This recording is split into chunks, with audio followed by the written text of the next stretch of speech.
How to survive a heart attack alone after 60 to 7 life-saving tips every senior must know. It was just another quiet morning. At 6:42 a.m., 68-year-old Mr. Rao was making tea in his kitchen when he suddenly felt a crushing pressure in his chest. He thought it was indigestion, but within seconds, the pain spread to his arm and jaw. He was home alone. No one to call out to. No one to drive him to the hospital. In that moment, what he did next made the difference between life and death. Every second counts during a heart attack, especially after 60. And if you're alone, those seconds can be terrifying. But here's the truth. You can survive if you know exactly what to do. In this video, we'll share 7 life-saving steps every senior must memorize to increase their chances of surviving a heart attack when help is minutes or miles away. These aren't just tips. They're tools to stay alive. So let's begin. Tip number 1. Recognize the warning signs fast. Surviving a heart attack starts with one critical step: recognizing it immediately. Many seniors dismiss the signs as gas, muscle cramps, or fatigue. But heart attacks in people over 60 often come with subtle warnings: chest discomfort, pressure or squeezing, pain that radiates to the arms, neck, or jaw, shortness of breath, cold sweats, nausea, or even a feeling of dread. Don't wait for full-blown chest pain. Some people, especially women and diabetics, experience silent heart attacks with no pain, just weakness, dizziness, or back pressure. Learn your body. Know what's unusual. If something feels off and your gut says, "This isn't normal," listen. Acting within the first 5 to 6 minutes is crucial. The earlier you respond, the better your chances. The worst mistake is waiting too long. Write these symptoms down. Stick them on your fridge. Your awareness is your first defense. Tip number 2.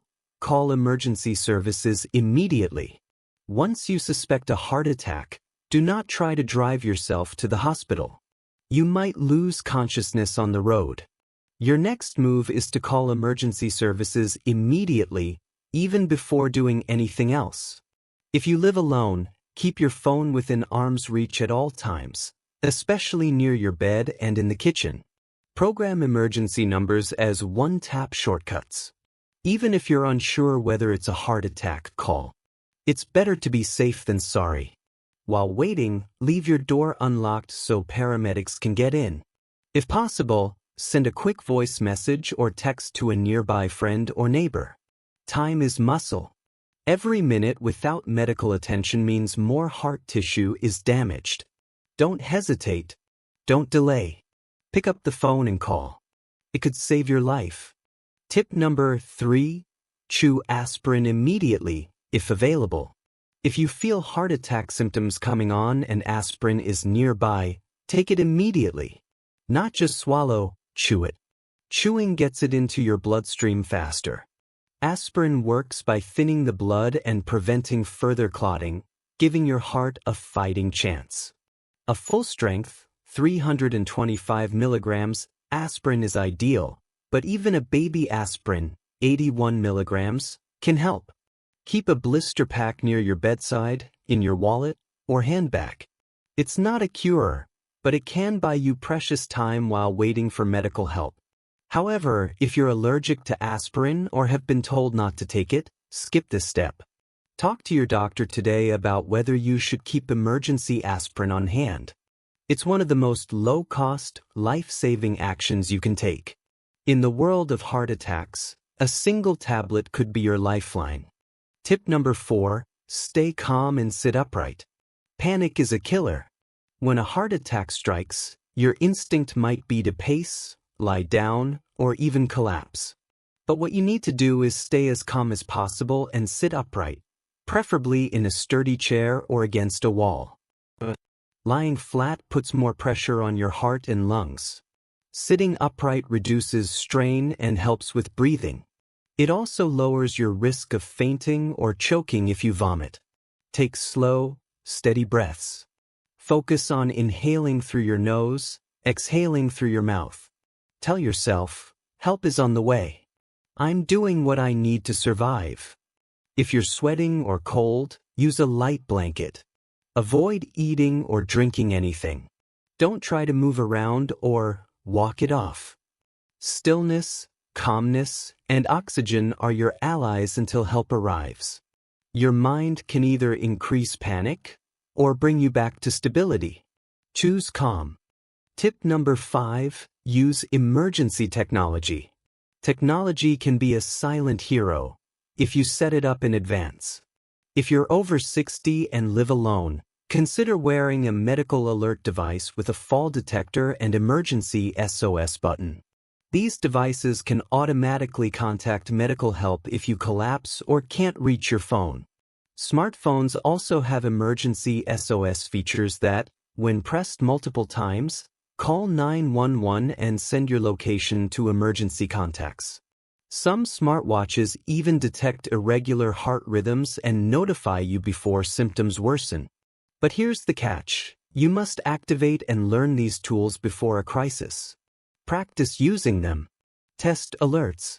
Think of it like a fire alarm, useless if it's not working or ignored.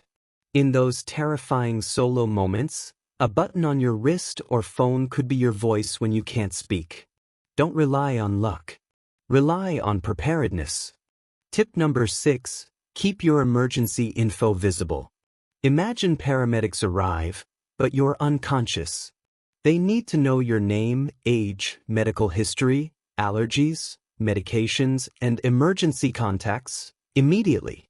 That's why you must keep this information clearly posted and easily visible. Place a copy on your refrigerator, your front door, and inside your wallet or phone case. Use ICE apps, in case of emergency, or the medical ID feature on your smartphone. Include any implanted devices, like pacemakers, blood type, and language preferences if necessary. In those early minutes, medical teams make rapid decisions. One missing detail could cause delays or mistakes. This isn't paranoia, it's preparedness. Think of it like carrying an umbrella. You hope you don't need it, but when the storm comes, you'll be glad it's there. Make your medical story clear, so others can save your life when you can't. Tip number 7, build a heart emergency plan. You plan for vacations, birthdays, and bills. But do you have a plan for a heart attack? Every senior should have a personal emergency response plan. It includes where your aspirin is stored, who your emergency contacts are, what hospital is closest, what devices can call for help, what neighbors you trust. Review it monthly. Practice it. Update it. Heart attacks don't send invitations. But if they arrive, you'll be ready. Share your plan with family, caregivers, or even close friends. You can also place a laminated version in your kitchen or next to your bed. Preparation isn't fear, it's freedom. It means that if the worst happens, you don't panic, you act. And that action may be the very thing that gives you another birthday, another hug, another walk in the park. Plan ahead. Your heart deserves it. Mr. Rao survived. Not because of luck, but because he was prepared.